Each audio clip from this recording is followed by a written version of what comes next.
Baik, Ilover, selamat malam ya untuk Anda di malam hari ini. Kita ketemu kembali dalam kebersamaan yang sangat menyenangkan di akhir pekan. Biasanya akhir pekan itu kita bersama dengan keluarga ataupun juga orang-orang yang tentu menjadi orang yang kita kasihin gitu ya, orang yang kita sayangin. Nah, sekarang ini kita coba untuk ngobrol-ngobrol santai tuh ya di kesempatan kali ini. Dijumpa dalam e-talk Station Surabaya. Dan kali ini e-lover, saya sudah kehadiran tamu spesial saya yang sebenarnya ini generasi yang lama saya nggak jumpa gitu sama beliaunya ini. Dan alhamdulillah bisa dipertemukan di malam hari ini dalam akhir pekan yang spesial. Siapakah dia? Tadi saya sudah sebutkan bahwa tamu saya adalah Mas Soleh dari Japas ya, atau Jaringan Pemuda Surabaya, sekaligus juga menjabat APKLI ya, Jawa Timur, Asosiasi Pedagang Kaki Lima Jawa Timur ya. Dan kita coba untuk santai sejenak di malam hari ini. Langsung saja saya akan menyapa Mas Soleh yang sudah ada di e-Station Surabaya. Selamat malam Mas Soleh, mungkin bisa dipakai mic-nya. Selamat malam Mas Yohan juga.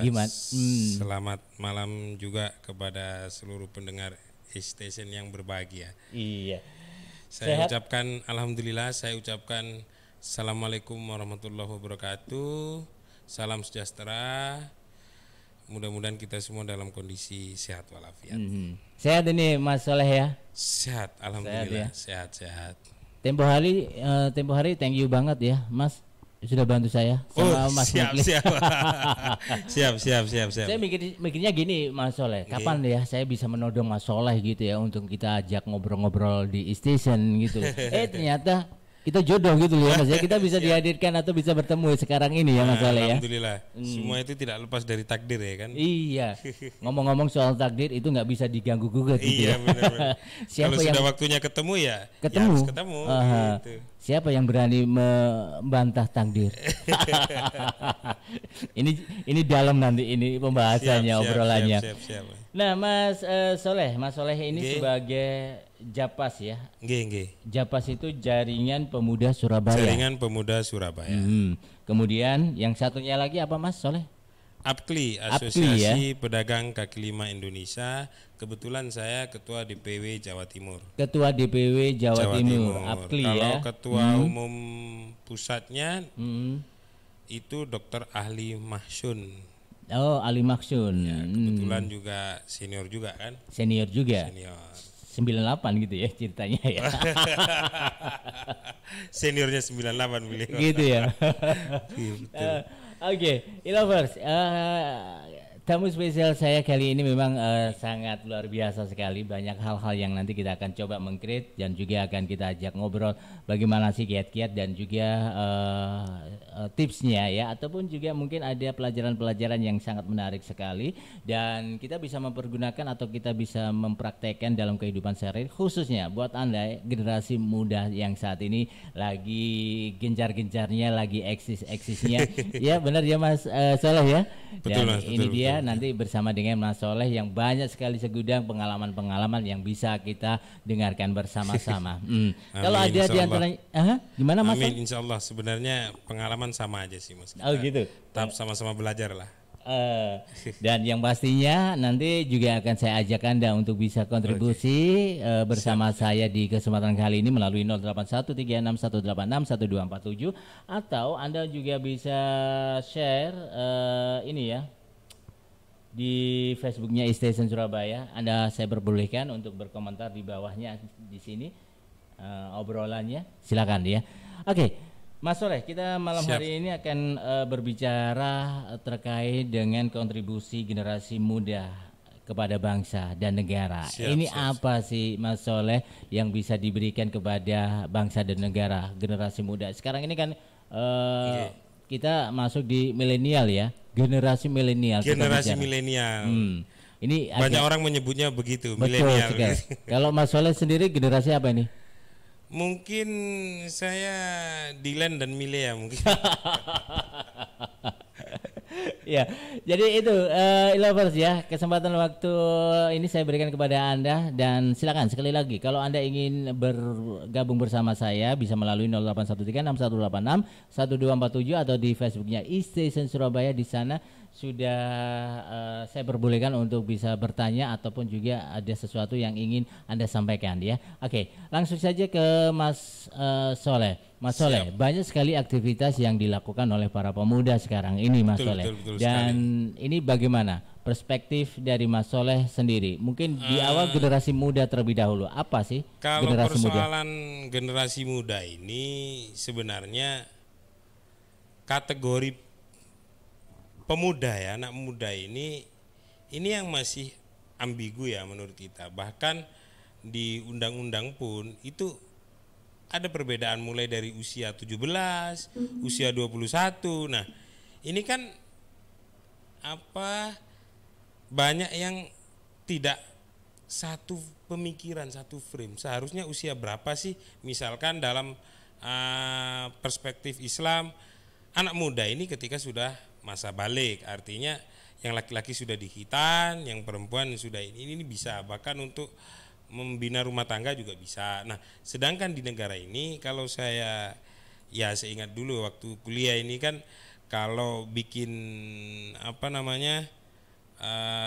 perjanjian secara perdata, tanda tangan, ahli waris dan segala macam usia 21. Tapi kalau dalam hal pidana dewasa itu 17 tahun sudah dikatakan dewasa, anak-anak muda yang sudah beranjak dewasa lah begitu, kalangan pemuda. Nah, ini kan sebenarnya patennya seperti apa kan mungkin banyak yang masih bingung juga. Dan di WHO ya kemarin itu kategori muda ini sampai usia 80 tahun. Nah, ini kan yang luar biasa. Bahkan banyak lini baik itu politik, sosial, budaya, ekonomi. Ini perkembangan manusia ini kan pesat sebenarnya. Anak muda ini kan banyak yang menguasai perkembangan zaman ini kan anak muda. Akan tetapi bagi saya mungkin bisa dirasakan dan bisa kita diskusikan, anak muda ini kehilangan kepercayaan dari sisi politik dan pemerintahan. Ya itu aja. Coba mana yang berani memberikan kepercayaan anak muda diminta untuk berkontribusi terhadap bangsa dan negara melalui pemerintahan misalkan. Ini kan sebenarnya memang benar-benar tidak ada. Coba sesekali kita ngasih kepercayaan terhadap anak muda. Misalkan nih, mohon maaf, mungkin kalau dunia usaha secara ekonomi masih ada lah 1-2. Tapi kalau di bidang yang lain mungkin masih jarang lah. Anak usia 20-an misalkan dikasih kepercayaan menjadi DPR RI misalkan, atau menjadi menteri misalkan. Nah, ini kan jarang. Toh yang generasi 50-an ke atas, anak muda bisa apa sih?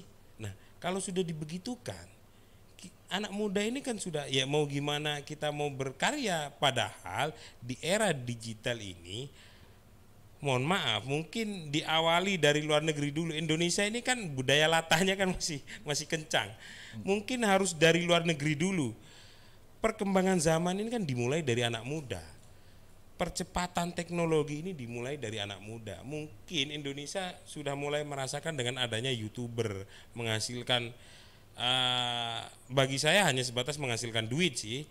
Mungkin kalau di Indonesia saat ini tolak ukurnya sukses, misalkan seperti Atta Halilintar, terus Raffi Ahmad misalkan. Ya Raffi Ahmad masih tergolong seumuran saya lah, 30-an.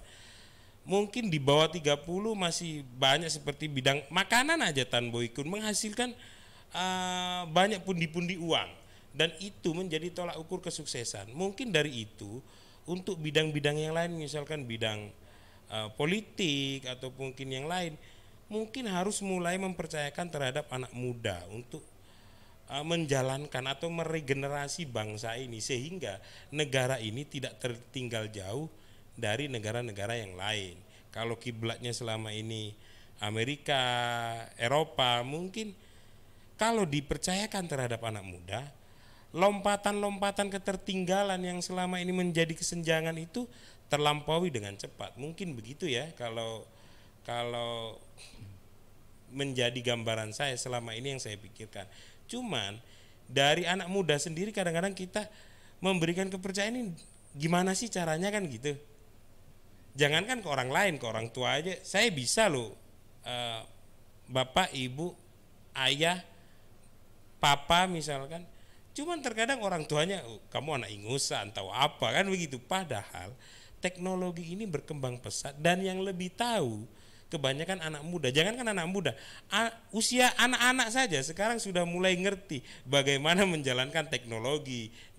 Contoh kecil dimulai dari handphone, terus kemudian laptop misalkan, ataupun aplikasi-aplikasi seperti desain, anak-anak sudah mulai bisa. Nah, lompatan ini kenapa harus yang tua? Kadang-kadang yang usia 50 ke atas saja menggunakan medsos saja masih agak gagap teknologi.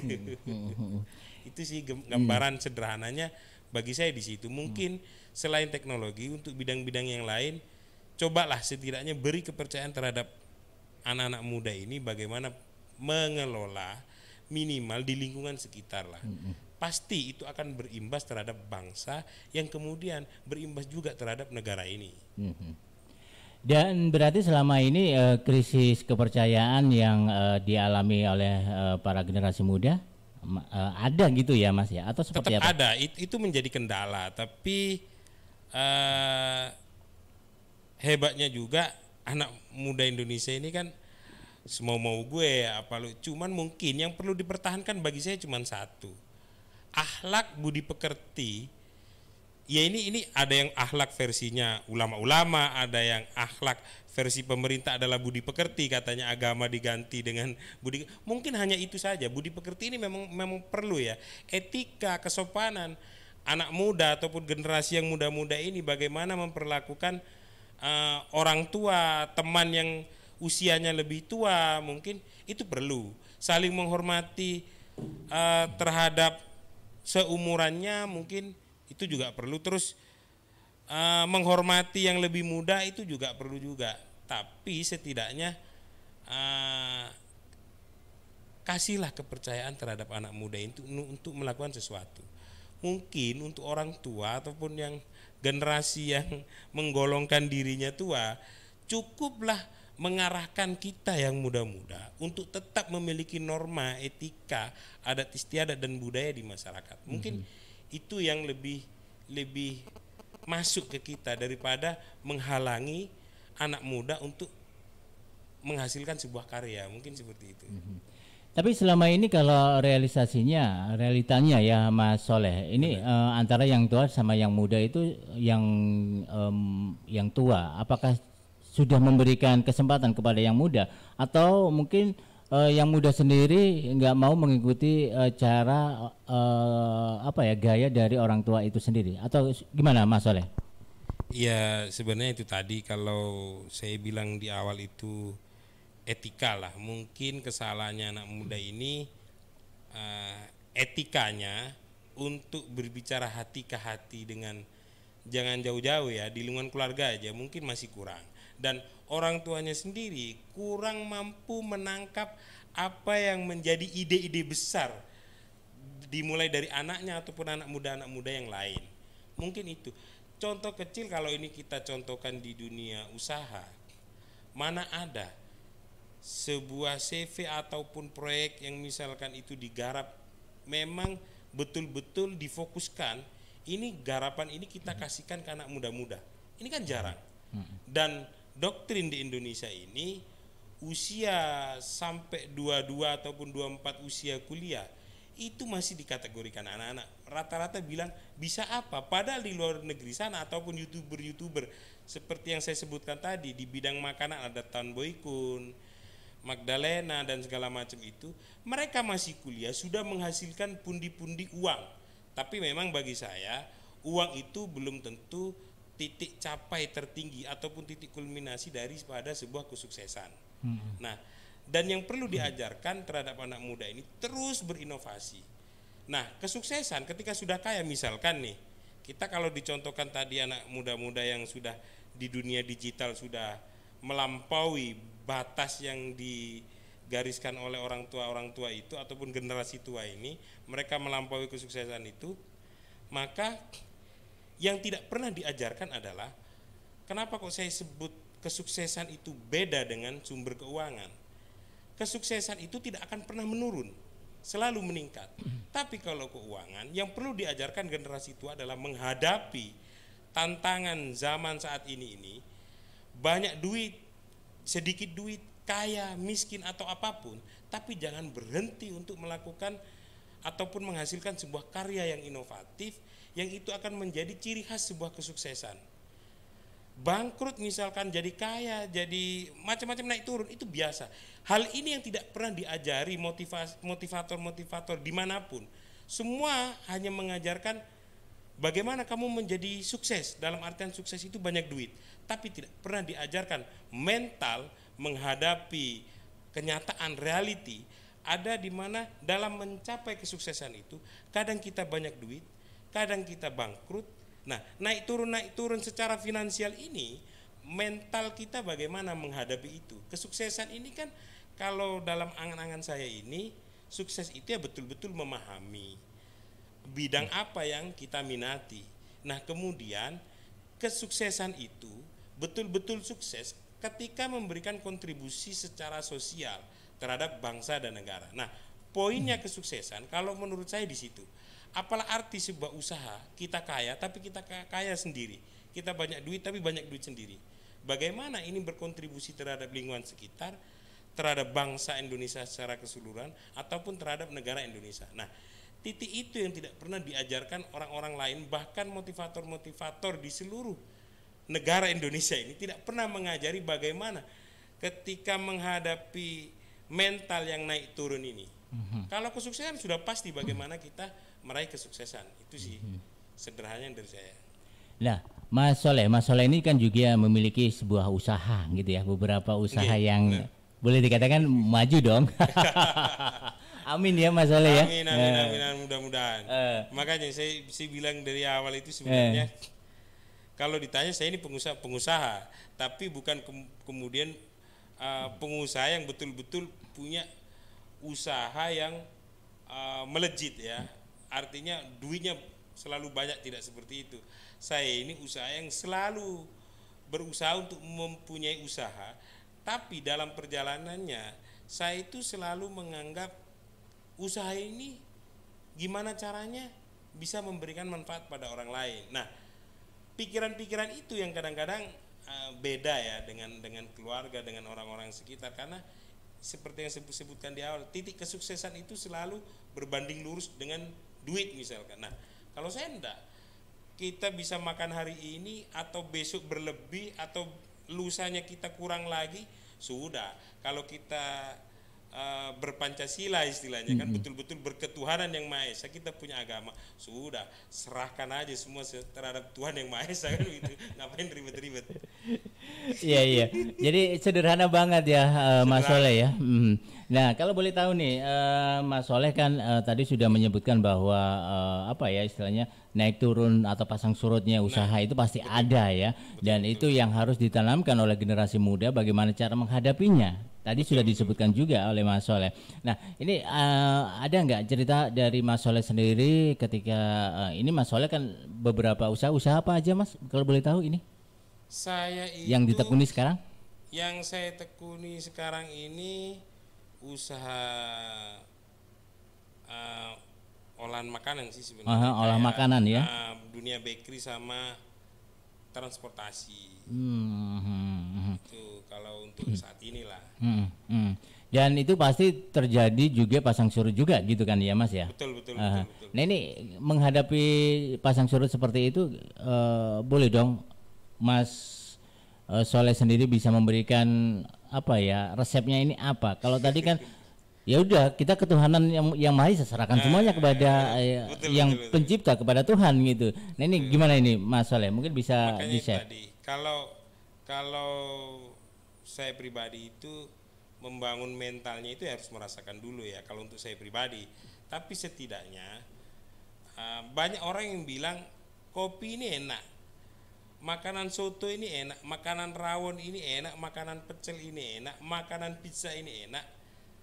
Kalau orang lain ya harus makan untuk tahu klasifikasi enak itu seperti apa. Tapi kalau bagi saya ya balik tadi itu, karena apa, saya ini orang hukum ya kan, kuliahnya saya ini hukum sebenarnya kan. Nah, unsur-unsur enak, unsur-unsur mental kita kuat, unsur-unsur kita ini sukses ini apa misalkan? Ya kita berbagi terhadap teman-teman yang lain. Soto ini enak karena tidak ada pahitnya, ada gurihnya misalkan. Tidak perlu orang megang panasnya sesuatu untuk bilang oh itu panas. Nah ini kan sama aja menjerumuskan. Tapi kalau saya hanya sebatas berbagi aja. Nah berbagi ini, kalau misalkan salah satu usaha saya ada yang bangkrut misalkan, belum tentu, karena ini terkait dengan rezeki misalkan, belum tentu orang lain itu bangkrut seperti saya, belum tentu. Makanya ketika saya mampu bercerita, mampu tukar pikiran dengan anak-anak muda yang lain, saya menganggap kesuksesan saya itu di situ. Karena mohon maaf, kalau menurut Bang Haji Roma Irama ini kan sukses itu berumah megah, bermobil mewah kan begitu. Nah, dua hal ini pernah saya miliki bahkan sebelum menikah. Berumah mewah, berumah megah, bermobil mewah, ya kan begitu. Nah, ini sudah pernah kan begitu. Nah, kemudian yang tidak diketahui bagaimana tiba-tiba menjadi bangkrut misalkan. Bagaimana tiba-tiba ini tidak ada sama sekali misalkan. Nah, saya kebetulan dulu ya ini karena dipercaya aja. Di waktu kuliah aja kita sudah main tanah. Orang usia 30 belum tahu bagaimana berbisnis properti dan segala macam, sampai mafia-mafianya kita sudah menjalani semua.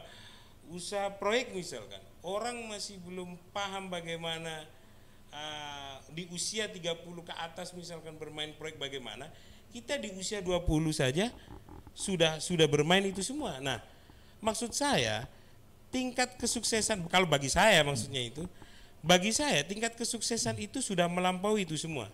Tapi kalau persoalan segi keuangan, ya kita masih tetap pasang surut, tapi setidaknya dengan berbagi kita masih memberikan titik harapan, entah itu untuk orang lain, untuk diri kita sendiri, agar kita meraih yang artinya kesuksesan yang hakiki.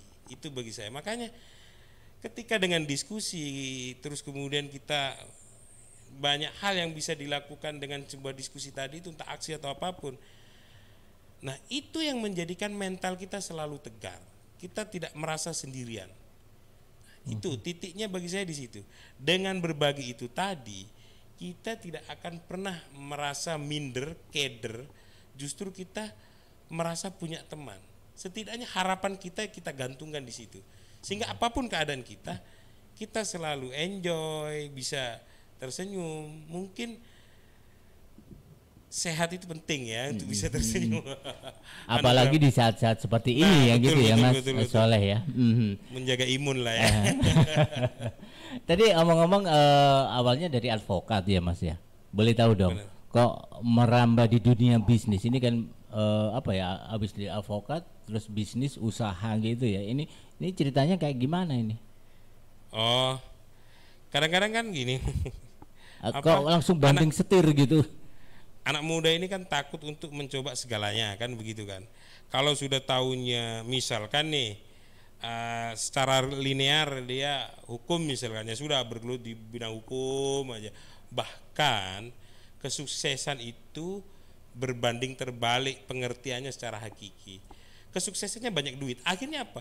Banyak advokat yang mohon maaf nih dijadikan bisnis hukum itu, sehingga pikirannya dia sukses karena dia banyak duit kan begitu. Nah, beda kalau kemudian sukses itu kita melampaui banyak hal agar kita memberikan kontribusi yang real terhadap orang lain misalkan. Maka misalkan dulu sebenarnya bukan kemudian saya advokat terus berbisnis, enggak sih.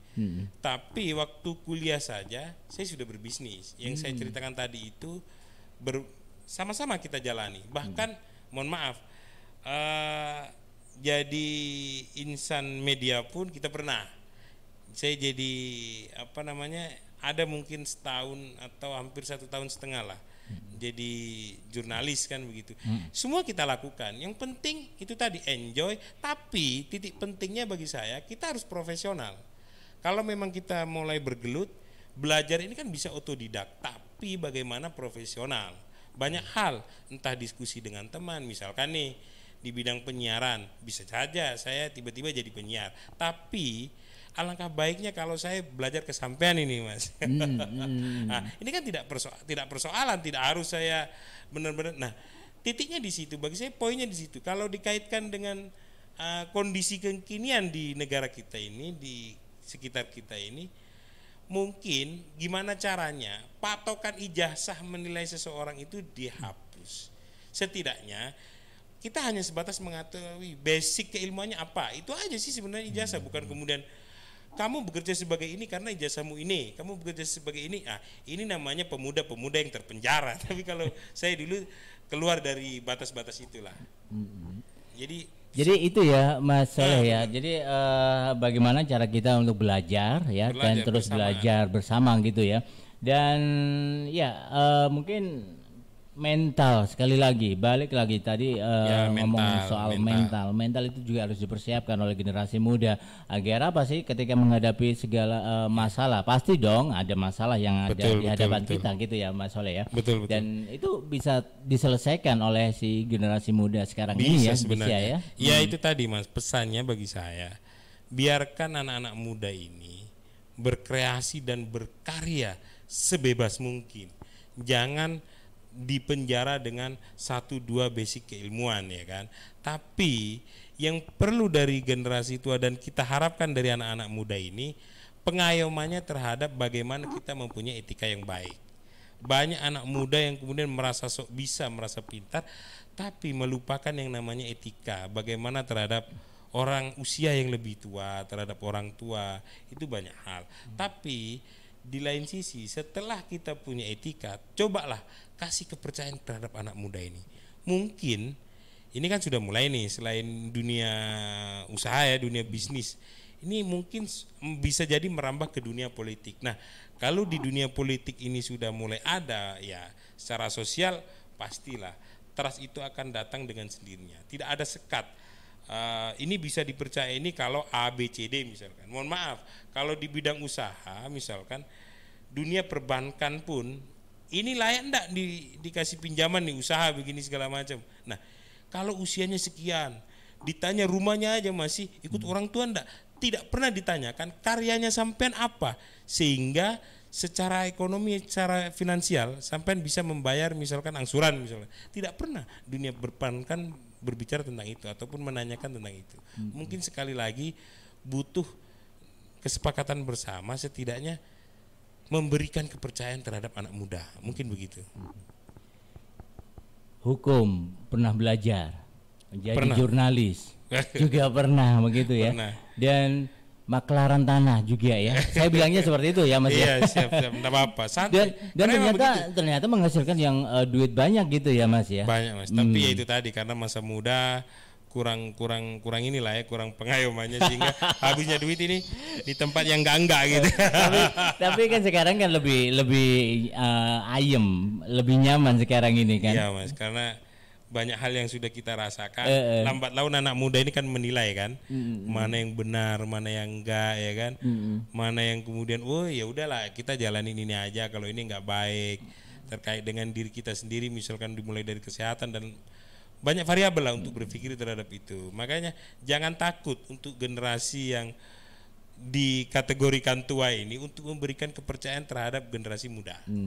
Itu. Politik juga sudah pernah gitu. Politik ya? Pernah dan sempat nyalek juga dulu. Alhasil ini apa ini? Ya karena anak muda itu tadi ya, usia 20-an ya kan. Ini bisa dipercaya apa enggak? Ini kayaknya ada edisi selanjutnya ini. Perpolitikan si Cak Soleh ya yang gagal. Habis berapa Mas? Dimulai dari kegagalan kan bisa belajar gitu loh. Jadi kayaknya ini menarik ini Mas Soleh. Mas Soleh siap. Banyak sekali pengalaman-pengalaman ya, hampir semua lini dimasukin semua ya. Dan sekarang ini berbisnis di bisnis makanan ya Mas. ya? Saya makanan, terus kemudian transportasi. Transportasi, aha.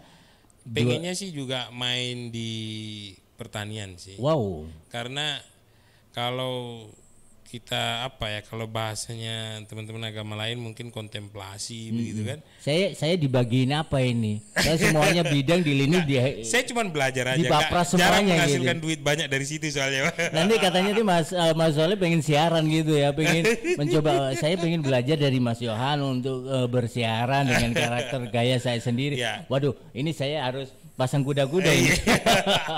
Enggak, kalau suara saya setidaknya tidak cocok untuk menjadi penyiar. Enggak lah, itu pasti terlatih bisa gitu gitu loh ya, Mas. Siap. Tenang aja Mas, nanti bisa ada slot lagi untuk edisi selanjutnya yang bisa kita create dari Mas Soleh ini ternyata banyak lini-lini atau bidang-bidang yang tentu bisa sudah dilakukan oleh Mas Soleh, dan jatuh bangunnya ini pun juga pernah juga gitu ya.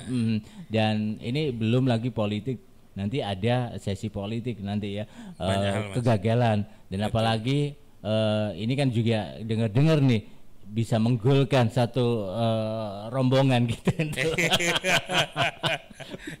Sebenarnya Mas, poinnya itu setidaknya minimal ya, yang kita sharekan ke teman-teman yang lain itu adalah membangun mental. Mungkin bisa jadi belum ada anak muda yang pernah mengalami disorientasi misalkan, gagal mental. Nah, kita juga sudah lampaui itu. Bahkan kita hampir 2 tahun tidak pernah kemana-mana, berdiam di rumah sampai dikatakan mau jadi apa, mau jadi patung di rumah. Kita pernah melampaui sih seperti itu Mas. jadi seperti itu ya Mas ya. Okay. Wah, luar biasa sekali ya Ilovers ya. pengalaman yang banyak sekali.